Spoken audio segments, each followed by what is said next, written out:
எந்நாடுடைய சிவனே போற்றி, எந்நாட்டவர்க்கும் இறைவா போற்றி. இப்போ நம்ம எங்க இருக்கு அப்படின்னு பாத்தீங்கன்னா சிவனோட சொந்த ஊர் சொல்லக்கூடிய ஒரு மிகப்பெரிய ஒரு புனித தலத்துல தான் நம்ம உட்கார்ந்துருக்கோம். இங்க வந்துட்டாலே மங்களம் உண்டாகும். திருமண தடை, குழந்தை பாக்கியம் இல்லாதவங்களுக்கு குழந்தை பாக்கியம். ஆனால் உலகிலே தாளம்பூ சாத்திர ஒரே கோயில் நம்ம உத்தரகோசமங்க சிவபெருமான் மங்கள்நாதருக்கு மட்டும்தான். இந்த மாலையை போட்டதுனால நான் பெரிய சாமியாரும் கிடையாது. உண்மையான வார்த்தையை சொல்ல போறோம். ஆன்மீகத்தை சொல்லி பொய் பரப்பு கிடையாது. நம்ம கிட்ட ஆன்மீகத்தை வச்சு சம்பாதிக்க ஆரம்பிச்சிட்டாங்க. அதனால போலிகளையும் கண்டுபிடிக்க முடியல, மக்களால் உண்மை எதுவும் கண்டுபிடிக்க முடியல. அதனால மக்கள் பேதலிச்சு போயிருக்கிறாங்க.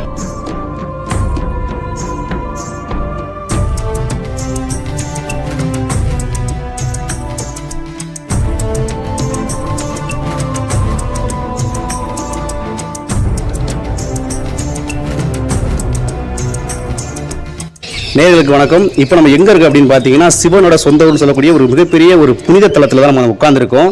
ஸ்ரீ மங்கள்நாதன் மங்களேஸ்வரி கோயில் ராமநாதபுரம் மாவட்டத்தில் உள்ள திரு உத்தரகோசமங்கை அப்படிங்கிற ஒரு ஊர்ல தான் இருக்கு. நம்ம யாரை பார்க்க வந்திருக்கோம் அப்படின்னு பாத்தீங்கன்னா சிவ ஆர்வக்கணி அப்படின்னு சொல்லக்கூடிய நம்ம சாமியை தான் பார்க்க வந்திருக்கோம். வணக்கம் சாமி. வாங்கய்யா. சாமி, இப்போ இந்த ஊர் சிவனோட சொந்த ஊர்னு சொல்றாங்க, அது எப்படி சாமி உங்களோட திரு உத்தரகோசம் மங்கை. திரு என்றால் அழகு, உத்தரம் என்றால் உபதேசம், கோஷம் என்றால் ரகசியம், மங்கை என்றால் பெண். பார்வதிக்கு சிவபெருமான் ரகசியமாக மந்திர வேதங்களை ஓதுனால ஊர் பேரே திரு உத்தரகோசமங்கைன்னு இருக்குங்க ஐயா. இந்த ஊர்ல மண்டோதரி தவம் இருந்து ராவணனை கல்யாணம் முடிச்ச இடம் இது. இந்த ஊர்ல தலைவிரிச்சவருக்கு 3000 ஆண்டு முற்படுதல் தோராயமா சொல்லப்பட்டது தான். ஆனா அது எத்தனை யோகங்களும் நமக்கு தெரியாது. ஆனா இன்னைக்கும் பழம் பழுத்து காய்ச்சி தொங்கிட்டு தான் இருக்கு. இழந்த மரம் தலைவிரிச்சது இழந்த மரத்தில் 1000 லிங்கமா இருக்கு. சரசலிங்கம். அது எப்படி வந்ததுன்னா, சிவபெருமான் ராவணன் கையில குழந்தையா போகும்போது நம்ம அக்னி தீர்த்தம் வந்து நெருப்பு தீ பிரபமும் ஆகிப்போச்சு. அதுல 999 முனிவர் ரிஷிகளும் உயிர் நீத்திட்டாங்க அந்த குளத்துல.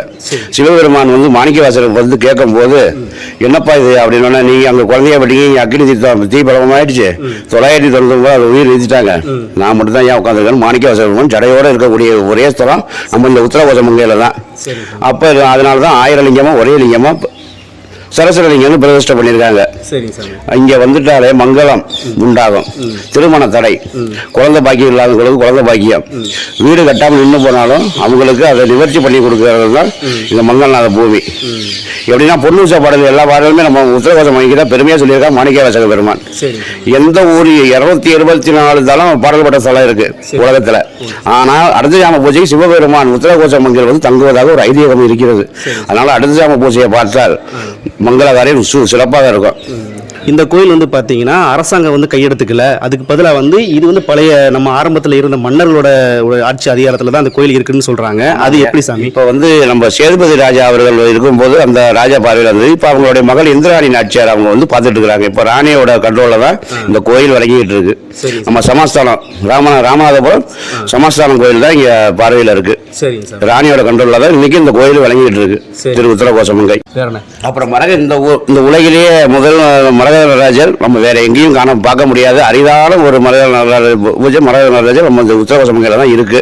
அதோட சிறப்பம்சம் என்ன சாமி? இப்ப நிறைய பேர் வந்து பாருங்கன்னா இந்த ஆருத தரிசனம் சொல்லி வர்றாங்க, அன்னைக்கு ஒரு நாள் தான் அந்த லிங்கத்தை பார்க்க அப்படின்னு சொல்லிட்டு வர்றாங்க. எதனால இதோட சிறப்பம்சம் என்ன? மார்கழி திருவாதிரை முதல் நாள் சந்தனத்தை கலப்பாங்க ஐயா. அன்னைக்கு அவருடைய திருமேனியை பார்க்கலாம். அன்னைக்கு ஒரு நாள் மட்டும்தான் அவருடைய திருமேனியை பார்க்கலாம்.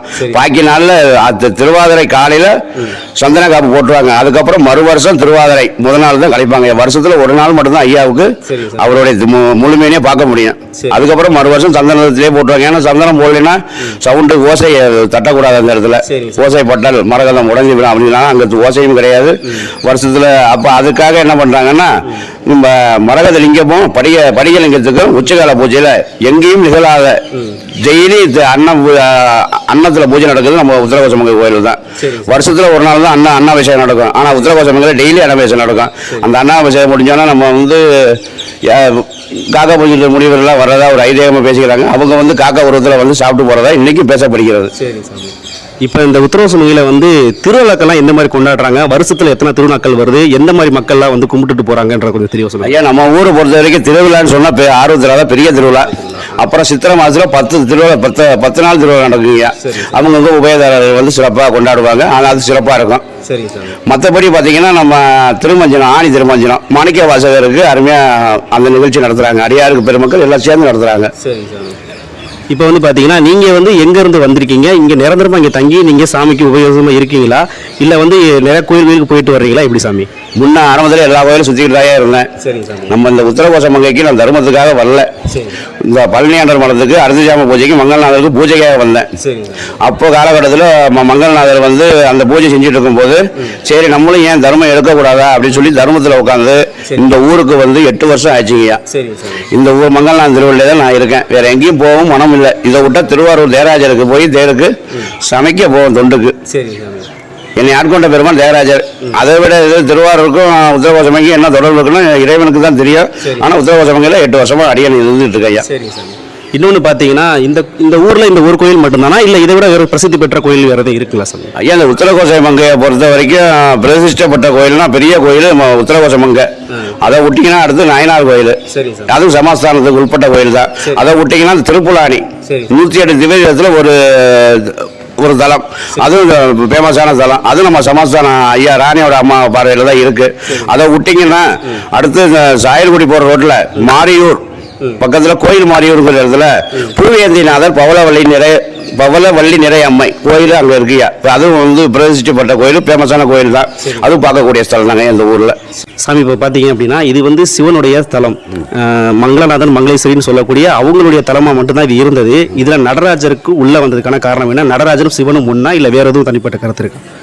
ஐயா, மங்களநாதரும் நடராஜ உருவத்தில் அவர் வந்து இங்கே வந்து அம்மாளுக்கு வந்து ரகசியமாக அறையில் ஆடி காட்டினார். இதுதான் முதல் அறை.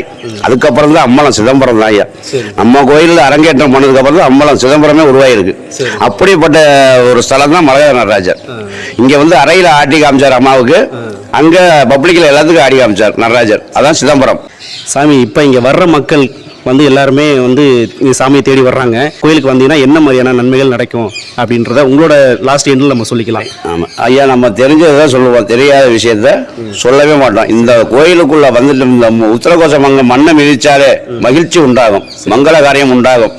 சாமி, இப்போ இங்கே வர்ற மக்கள் வந்து எல்லாருமே வந்து சாமியை தேடி வர்றாங்க. கோயிலுக்கு வந்தீங்கன்னா என்ன மாதிரியான நன்மைகள் நடக்கும் அப்படின்றத உங்களோட லாஸ்ட் எண்டில் நம்ம சொல்லிக்கலாம். ஆமாம் ஐயா, நம்ம தெரிஞ்சதான் சொல்லுவோம், தெரியாத விஷயத்த சொல்லவே மாட்டோம். இந்த கோயிலுக்குள்ள வந்துட்டு இந்த உத்தரகோச மண்ணை மிதிச்சாலே மகிழ்ச்சி உண்டாகும், மங்கள காரியம் உண்டாகும், நினைச்ச காரியம் சித்தியாகும்.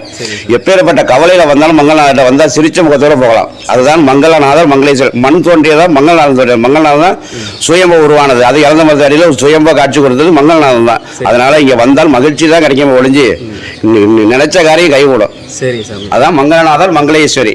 சரி சாமி. ஏன்னா உலகிலே தாளம்பூ சாத்திர ஒரே கோயில் நம்ம உத்தரகோச மங்க சிவபெருமான் மங்களநாதருக்கு மட்டும்தான். சரி. வேற எந்த ஊர்லயும் வைக்க மாட்டாங்க. சரி சாமி. ஆனா தாளம்பூக்கு சாத்தக்கூடிய ஒரே ஸ்தலம் நம்ம உத்தரகோச மங்கையில் மட்டும்தான்.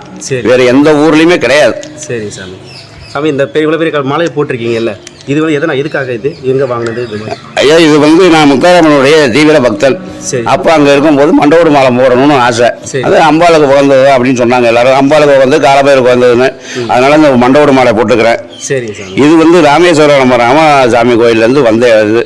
சரி சாமி. அதனால போட்டுக்கிட்டு இருக்கிறேன். இந்த மாலையை போட்டுக்கிறதுனால நான் பெரிய சாமியாரும் கிடையாது, எதுவும் கிடையாது. நம்ம இறைவன் நமக்குள்ள இருந்து ஆட்கொள்றான். அவனுக்கு வர்றவங்களுக்கு நல்லதை சொல்றோம், உண்மையான வார்த்தையை சொல்ல போறோம். ஆன்மீகத்தை சொல்லி பொய் பரப்பு கிடையாது நம்ம கிட்ட. சரி சார். இப்போ உள்ள ஒரு கஷ்ட சூழலில் மக்கள் வாழ்ந்துட்டு இருக்காங்க. அவங்களுக்கு நீங்க ஏதாவது ஒரு எடுத்துக்காட்டுது ஒரு நல்ல விஷயம் ஏதாவது சொல்லணும், தத்துவம் ஏதாவது சொல்லணும்னா நீங்க என்ன சொல்லுவீங்க? இப்போ எப்படின்னா இது கலியுகம் ஆகி போச்சியா, எது சொன்னாலும் நம்ப மாட்டாங்க. இப்போ நம்ம நல்லது சொல்ல போனாலும் அந்த சாமியார் இருக்காரு ஏதோ ஒன்று சொல்லிட்டு போறாரு அப்படின்னு தான் சொல்றோம். அந்த மக்களுடைய விழிப்பு அந்த அளவுக்கு ஆகிப்போச்சு. இப்போ போலிக்கு தாயா முதல் மரியாதையா இருக்கு, உண்மைக்கு எதுவுமே மரியாதை இல்லை. இப்ப சில பேர் அதனால என்ன காரணம், ஆன்மீகத்தை வச்சு சம்பாதிக்க ஆரம்பிச்சிட்டாங்க. அதனால போலிகளையும் கண்டுபிடிக்க முடியல, மக்களால் உண்மை எதுன்னு கண்டுபிடிக்க முடியல. அதனால மக்கள் பேதலிச்சு போயிருக்கிறாங்க. யாரு எந்த அறிவுரை சொன்னாலும் ஏற்காது. சரிங்க சாமி. ஓகே, இந்த காணொலியில் வந்து நம்ம வந்து சாமி சந்தோஷம் ரொம்ப நல்ல விஷயம். நம்ம நேயர்கள் வந்து பார்த்தீங்கன்னா இந்த கோயிலுக்கு பக்கத்தில் இருந்தீங்க அப்படின்னா அந்த கோயிலுக்கு வந்து அதிகமாக வந்துட்டு போங்க. இந்த கோயிலை வந்து உத்தரசுங்க மண்ணை மிதிச்சாலே பெரிய பாக்கியம்னு சொல்லியிருக்காங்க.